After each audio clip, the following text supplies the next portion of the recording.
Bonsoir à tous. Merci d'être venus aussi nombreux pour cette soirée qui est organisée par l'INRA de Thonon. Donc, à l'INRA de Thonon, on vient d'organiser un congrès scientifique sur les Grands Lacs qui a permis de réunir à peu près 200 scientifiques du monde entier. Et on a souhaité en fait dédier un moment vers le public local et qui permettra en fait de discuter des grands enjeux scientifiques et sociétaux autour des Grands Lacs.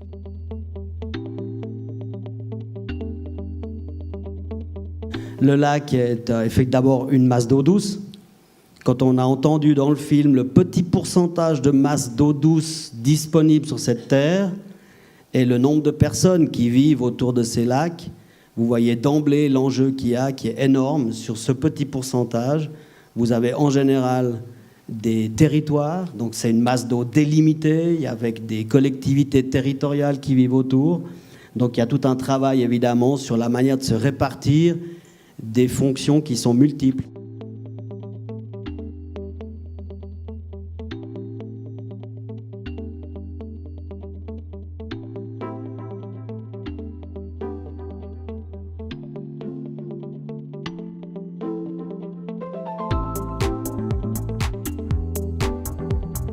Le lac, c'est un système, mais ce n'est pas juste la masse d'eau, dans laquelle d'ailleurs on ne peut pas vraiment séparer le littoral du pélagique, le pont du dessus, c'est un tout déjà en lui-même, avec un grand nombre de flux et d'interactions qui font qu'on ne peut pas modifier un point sans avoir une forte probabilité de changer quelque chose d'autre ailleurs ou plus globalement. Mais en même temps, on ne peut pas envisager le lac sans son bassin versant. Oui. Et on ne peut pas envisager le bassin versant sans les gens qui habitent dessus et sur lequel pèsent des contraintes particulières, parce qu'il faut qu'ils soient particulièrement vigilants à ne pas envoyer des flux ne pas envoyer des flux de polluants vers le lac. Et c'est sur eux que pèsent les contraintes liées à la bonne qualité du lac. Et on ne peut pas non plus exclure du lac exclure du système Lacus les usagers. Et ça, c'est une société plus large qui ne se restreint pas au bassin versant et qui tire des bénéfices de l'existence du lac. Le lac, ça va être tous les cours d'eau qui vont arriver jusqu'au lac, les masses d'eau souterraines qui vont alimenter le lac. Et la qualité en fait, de ces milieux-là, ça va être très important pour la qualité du lac en lui-même. On ne peut pas les dissocier pour comprendre comment ça fonctionne. Mais aussi un lac, c'est une zone qui concentre une importante biodiversité. Ce sont des milieux exceptionnels qui intéressent l'homme, mais aussi toutes les espèces qui y vivent. Et puis on se rend compte de plus en plus, on l'a vu à travers tout ce colloque, que ces espèces, elles jouent un rôle déterminant pour le fonctionnement du lac et puis tous les biens, tous les services qu'on va en tirer nous-mêmes, êtres humains.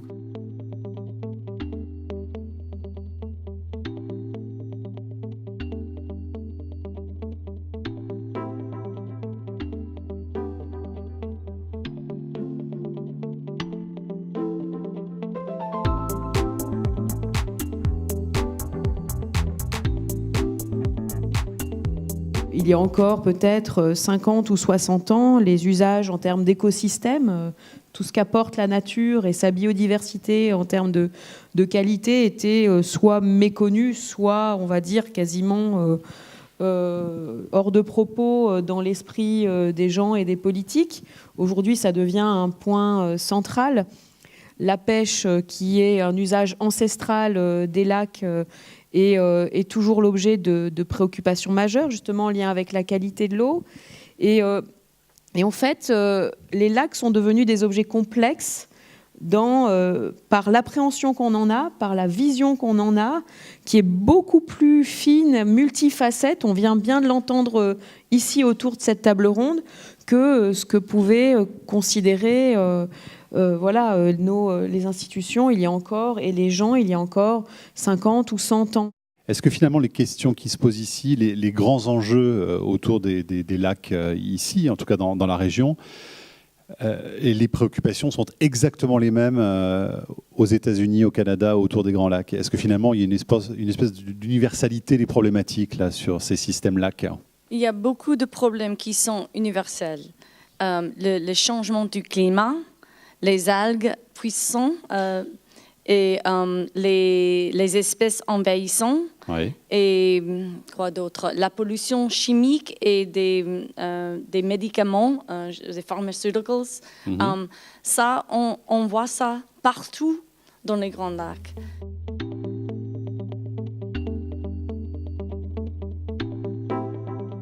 Si on regarde ce qui s'est passé dans le Léman, on voit que jusque dans les années 60, le Léman, enfin 50 plutôt, le Léman était dans un très bon état, très peu de phosphore dedans, etc. Ensuite, il y a eu une dégradation et il y a 2 facteurs importants qui ont joué là-dedans. C'est l'utilisation d'engrais de synthèse par l'agriculture et c'est les tripolyphosphates introduits dans les lessives, dans les produits de lessive. Ça, c'est l'après-guerre et on voit très bien que c'est ces 2 facteurs qui ont généré une augmentation de la quantité de phosphore. Vous savez que c'est un élément clé de la production végétale dans les lacs.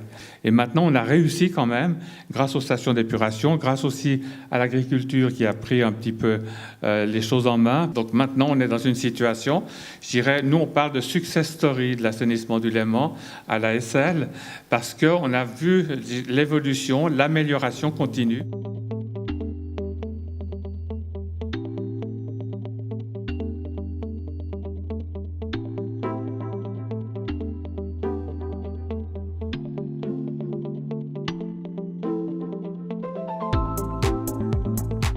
C'est vrai que l'histoire du lac Léman et de l'augmentation, l'amélioration de la qualité de l'eau, elle a quelque chose de particulier qui est un bel exemple aussi international, qui est souvent cité, c'est que c'est la communauté scientifique et la société civile, ensemble, qui ont été quelque part des pionniers et des lanceurs d'alerte, mais très précoces, pour provoquer et pousser les politiques à innover. Mais c'est vraiment la science, et ça c'est important de le dire ici, je crois, dans le cadre de ce colloque, qui, avec les acteurs de la société civile, qui ont fait bouger les lignes dans l'amélioration de la qualité de l'eau du Léman.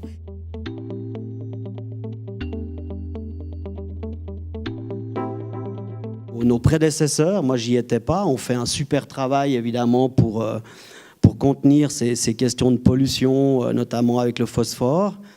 Mais aujourd'hui, ce qui devient très difficile à expliquer, c'est que les gens ont le sentiment de l'eau pure et vous n'arrivez pas encore à expliquer les pollutions qui vont arriver insidieusement ces prochaines années.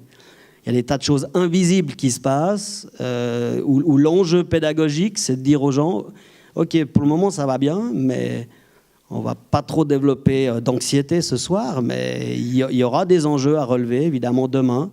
Le danger qu'il y a actuellement, c'est de croire que parce qu'on a fait des stations d'épuration, on a tout réglé. Il y a à peu près 20 à 40 000 substances chimiques qui circulent dans nos commerces et qui sont validées au niveau européen. Et on sera incapable, bien entendu, d'évaluer qu'est-ce que ces multiples substances vont avoir comme impact sur le lac. La seule chose qu'on peut prévoir, c'est qu'on va avoir des problèmes. En fait, pour moi, le principal enjeu va être lié au réchauffement climatique et ses conséquences sur le brassage des eaux. Vous savez très bien que l'apport en oxygène dans les eaux profondes du lac dépend des brassages hivernaux stimulés par les vents. Et c'est sûr que si on avait déjà enregistré des situations où vous avez 0 mg d'oxygène dissous au fond, et là, on risque d'avoir une anoxie permanente, avec des conséquences sur l'écosystème qu'on mesure mal maintenant. Mais pour moi, c'est le principal enjeu pour le futur du Léman et des lacs en général. Ce qui est tout à fait préoccupant aussi, c'est les impacts sur les débits, la quantité et la saisonnalité, et les effets de rétroaction que ces changements de débit ont eux-mêmes sur la qualité. À l'heure actuelle, le débit du Rhône à l'aval de Valence, en été, 50% vient du lac Léman. Si demain, les débits eux-mêmes du lac Léman doivent être, en aval de Genève, doivent être, on va dire, retenus parce qu'il faut maintenir le niveau du lac, il faut qu'on ait quand même aussi de l'eau aussi, sur le Léman et on ne peut pas tout envoyer en bas, eh bien, c'est toute la chaîne du lac jusqu'à la Méditerranée qui va être impactée. Et effectivement, je rejoins ce qui a été dit. Sur certains bassins, on va vers des baisses assez importantes, notamment sur le bassin effectivement à Dour-Garonne, où déjà nos réservoirs sont utilisés. On a des conventions avec les agences, etc., pour faire du soutien d'étiage en été, parce que les débits ont déjà commencé sérieusement à diminuer par rapport aux moyennes qu'on va observer jusqu'à présent, quoi. Donc il y a un vrai pari là, justement, sur la compréhension au fond de ce qu'est aussi le lac. C'est un système ultra complexe quand même. c'est exactement ça, c'est vraiment une nouvelle frontière de la connaissance.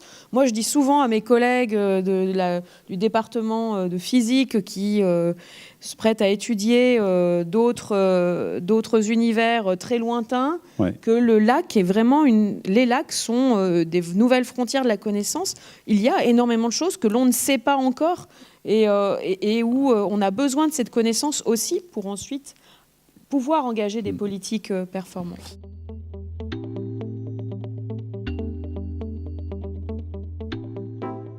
Pour gérer durablement les ressources naturelles, on va avoir un problème de ressources financières et humaines. Si vous voulez maintenir une série statistique, et je pense que vous avez discuté de ça pendant ce colloque, je veux dire largement, le politique a la responsabilité de donner la possibilité que la série statistique, qui est importante pour les scientifiques, puisse continuer à vivre. Et en parallèle, vous devez en développer de nouvelles. Gilles Mulhauser évoquait les réseaux de surveillance.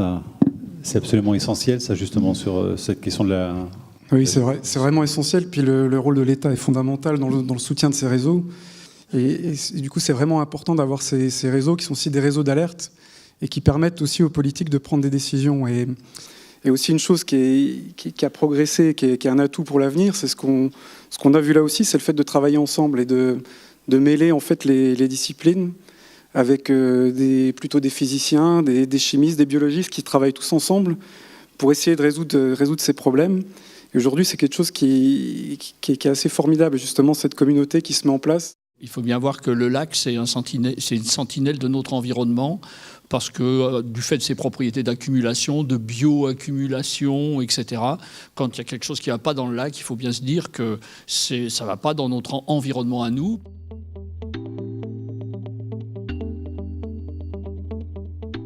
La difficulté qu'on va avoir, c'est qu'on a des histoires à succès qui fait que quand pendant 20 ans, 30 ans, vous avez une situation qui s'améliore, elle quitte l'agenda politique, elle quitte l'agenda de l'intérêt que les gens portent, évidemment, à quelque chose qui va mieux. Et tant que vous avez quelque chose qui se prépare insidieusement, de manière invisible, vous devriez trouver, les scientifiques et nous, une pédagogie pour l'annoncer, comme ça a été bien dit tout à l'heure, en termes d'alerte. Mais pour que l'alerte ne soit pas anxiogène, vous faites comment, hein? Ça, c'est un des gros enjeux actuels. Juste pour vous dire, on est face à un challenge pédagogique, tout autant que scientifique, à mon avis. Et quand est-ce que vous sortez l'information et comment vous la racontez? Maintenant, la question, je pense, pour pas que ça reste une angoisse, et ça, c'est qu'effectivement, il faut qu'on arrive collectivement, et là, c'est tant le rôle de la science que du politique, à assez vite concevoir les outils pour transformer cette angoisse en action. Et il y a encore beaucoup de choses à inventer et l'ASL a ouvert la voie. Il y a beaucoup de choses à inventer, à reproduire dans d'autres lacs dans le monde. Aujourd'hui, avec les smartphones, on peut faire aux gens de la science participative, exactement, qui permet non seulement de pouvoir porter un discours et avoir une prise de conscience environnementale, mais de s'impliquer aussi dans le devenir de nos lacs. Et de collecter des informations. Exactement. Comme on ne peut pas se battre en parallèle sur tous les fronts, le monde associatif a des tas de choses à nous montrer en termes d'alerte. Entre parenthèses, l'alerte, elle a été aussi donnée par des professionnels du lac. C'est-à-dire ceux qui en fait nagent dedans, ceux qui pêchent dedans. Bon, ils ont participé aux alertes du passé. Donc c'est important, oui.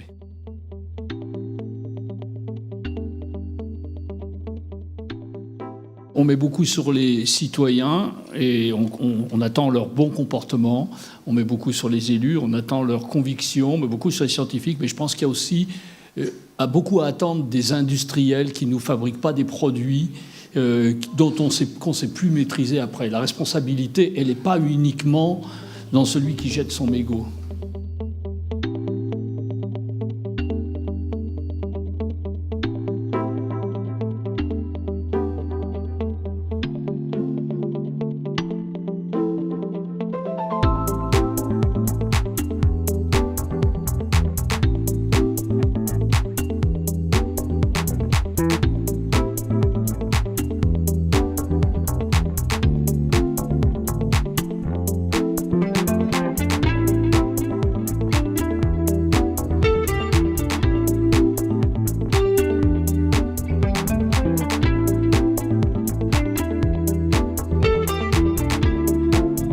Voilà, merci beaucoup à toutes et à tous en tout cas d'être venus ce soir échanger, écouter et certainement méditer après nos réflexions. Merci beaucoup, bonne soirée et bon week-end.